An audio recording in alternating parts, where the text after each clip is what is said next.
guys, it's Reagan and welcome back to another video. Today I'm going to be doing a seasonal recommendation style video, which I always love to put together. Personally, my reading is very much inspired by the current season. Just depending on the vibe of outside, I definitely do like to bring that into the books I'm reading. So for me, when I think of winter, I love cozy, chilly, and sometimes some intense reads. So I do have a collection of books that I personally think would be perfect to read in the season of winter. So without further ado, let's go ahead and dive right in. The first book I'm going to recommend is one I just finished and also just fell in love with, but honestly, I think it's just a quintessential winter read, and that is Beartown by Fredrik Backman. This book is set in Sweden. It's set during a cold season and also follows a hockey team. So lots of winter vibes are occurring within this book. This book is set in a small town that also has a lot of pride in their endurance for the cold and for the winter. So if you want something that definitely has a winter snowy backdrop, this is a great book to pick up. But again, this is a story that is set and follows a town called Beartown, which is a very small and remote town where not much happens here. In fact, things year over year are kind of getting worse here. Less jobs, there's less opportunity, and it seems that more and more businesses are closing down. But there's also a spark of hope in Beartown right now. And that is because the junior hockey team is actually in the semifinals, and it's been a very long time since Beartown has been good at anything, and hockey here is also king. It's incredibly important. And also, if this junior team ends up winning, it could bring a lot of opportunity to the town itself. So the hopes and dreams of an entire town are set squarely on the shoulders of a group of teenage boys. However, during this sort of backdrop of this hockey championship where the town is riding a high, a tragic event occurs to one of the young women living within this community. This is a book that is so exceptionally written. I do want to say trigger warning for sexual violence, but this is a book that is multi-POV, and I say that in the way that it's not like every chapter you're jumping to a new character, but it could be every other paragraph. You're just jumping from different individuals, from members of the hockey team to families that are directly involved. This is a story that is, yes, about hockey, and I do feel like Fredrik Backman writes hockey in a way that will make it engaging, even if you do not care about the sport, which I have no general interest in hockey, but loved all of the hockey scenes because you really see the passion of it within this book. But honestly, this book is more about community, this particular small town, and what this small town will do for justice. This is truly a fantastic book. I sobbed reading it. I loved it so much. Fredrik Backman just has a way with characters and a way with bringing you into their minds and their lives. I loved the story. A fantastic and perfect book to read this winter. Speaking of cold locations, I also have a book set in Norway, and that is The Mercies by Kieran Millwood Hargrave. And this is set in a small Norwegian fishing town in the early 1600s, and basically before the start of this novel, this town was struck with tragedy when all of the men perished in a tragic fishing accident.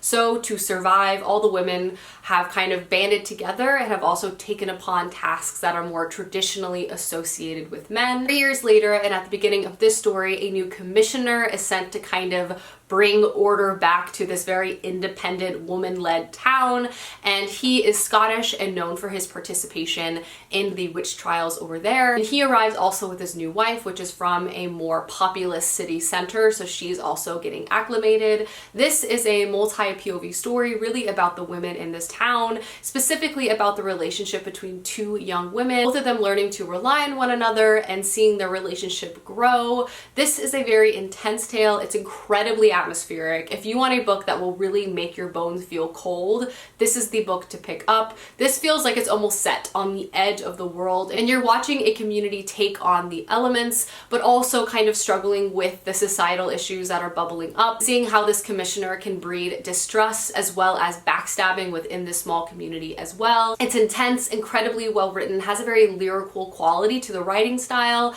I loved this book very much, very character-led, and I also think a perfect atmospheric winter read. Next up, I have a fantasy option, obviously, and that is The Sword of Kaigen by M.L. Wang. This is one of my favorite fantasy books. I talk about this book a lot, but I also think it makes a perfect winter read. This is also a fantasy standalone, which I think is fantastic, especially if you're craving something fantasy, but you don't necessarily want to commit to an entire series.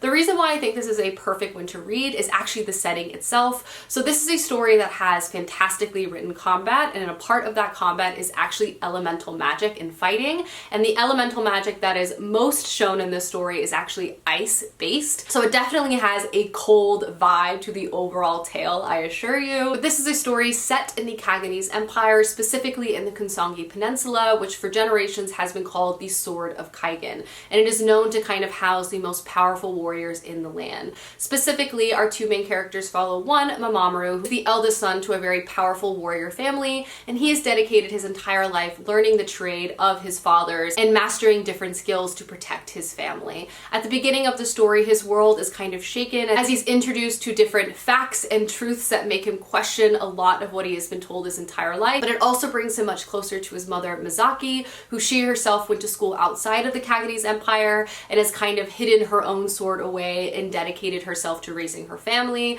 This is a book that is incredibly intense. It's very emotional and just one of my favorite fantasy books out there. The amount of world building and political intrigue the author is able to fit within this book is absolutely admirable. But truly, my favorite component is this relationship of mother and son, and also just the spotlight the author puts on motherhood within a fantasy setting. And I just feel like that particularly is a topic that's not often explored at depth in fantasy, and Emma Wang does a fantastic job including it within this book.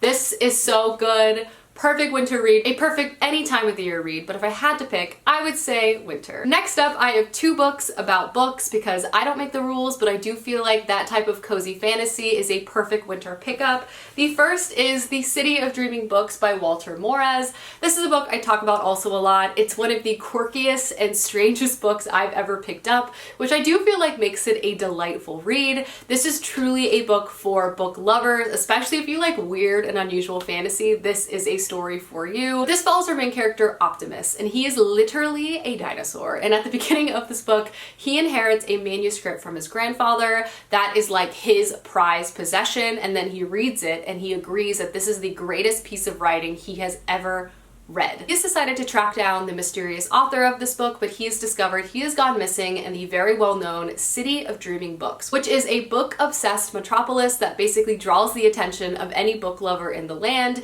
Here, the economy is entirely centered upon books. It's kind of a city that's also set upon a bunch of caves where books themselves have been stored here. So there is a bunch of different types of jobs that centered around one, digging and trying to find rare books, and then two, selling those books to tourists and locals alike as people try to build out their own collections. Also, writers live here, and just the community and the economy of books and words within the City of Dreaming Books is so unusual, but so cool. And we follow Optimus as he arrives within the city and quickly finds himself in the middle of a literary conspiracy tracking back to this mysterious author. This book is so strange. Again, the main character is a dinosaur, but it's so clever and so unique, and if you love stories about books, this is the book for you. I loved it. It was like a literary adventure from page one. It's funny and clever, but it does have a rather like dark storyline. Like the actual plot is very intense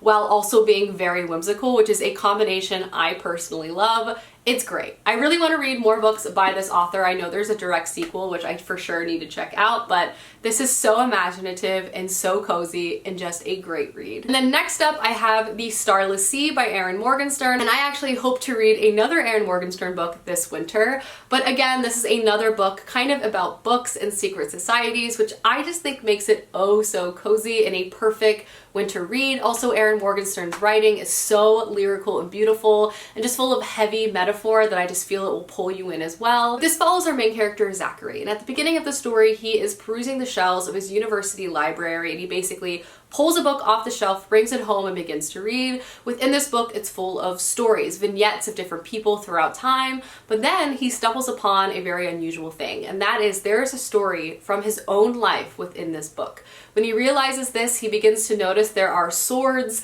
and keys all over the place, and this sort of brings him to this secret organization that is associated with something called the Starless Sea, which is a labyrinth of rooms set below the land full of stories. And he sort of from there finds himself wrapped up with a few other characters as they begin to gallivant throughout the Starless Sea, and also protecting this particular place from an outside force that is determined to destroy it. This is another book full of stories and kind of an ode to the love of books. It also has a delightful romance and also beautifully delicious writing. If you love metaphor, this is a book for you. If you don't, don't read this book, but I personally just eat up lyrical writing, and this is full of it. It's just such an entrancing read. I think perfect for the winter months. Put on your fireplace or your fake fireplace and pick this up, and I guarantee you will have a great time. It's just romantic, you know, it'll sweep you away. Next book I have to recommend is another fantasy option, and that is The Shadow of the Gods by John Gwynne. This is the first book to a new trilogy, I want to say, by this author, with a new book coming out this year.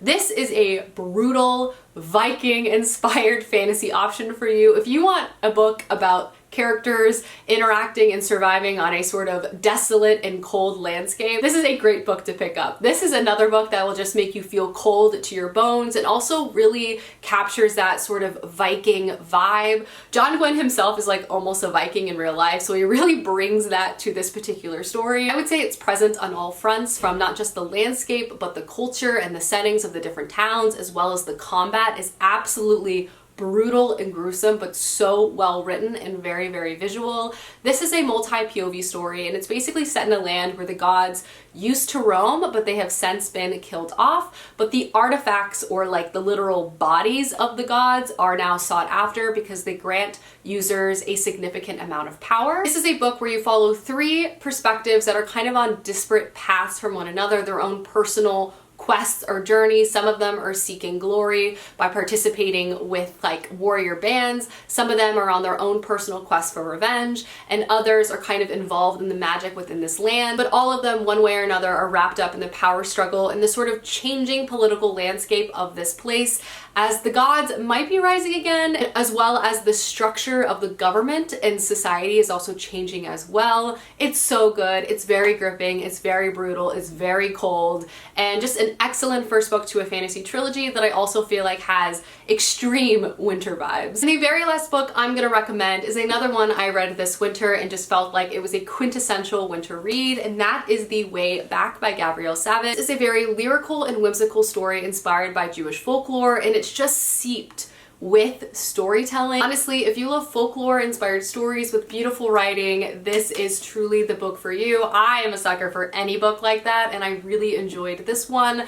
But this is a story that follows two main characters, and at the beginning of this book, they basically encounter death in two different ways, results in both of them being swept away to a place called the Far Country. This is a book set in the mid-1800s in a small town in Eastern Europe, and here the villagers are used to running into sort of demons and other types of creatures from the Far Country itself. So when these two individuals begin to have to traverse this very treacherous place in hopes of getting back home, you see them overcome a variety of obstacles, also eventually come together to try to help each other out. This is a very interestingly constructed book. It almost has a sort of chaotic writing style. It's almost a little confusing, a little winding. I constantly was like, oh, I need to reread that, sort of make sure I caught everything that was going on. I personally enjoyed this element of the story, and there is a really clear pivot about halfway through. The style of the book also begins to match the type of journey the characters themselves are going on, which I do think is very cool.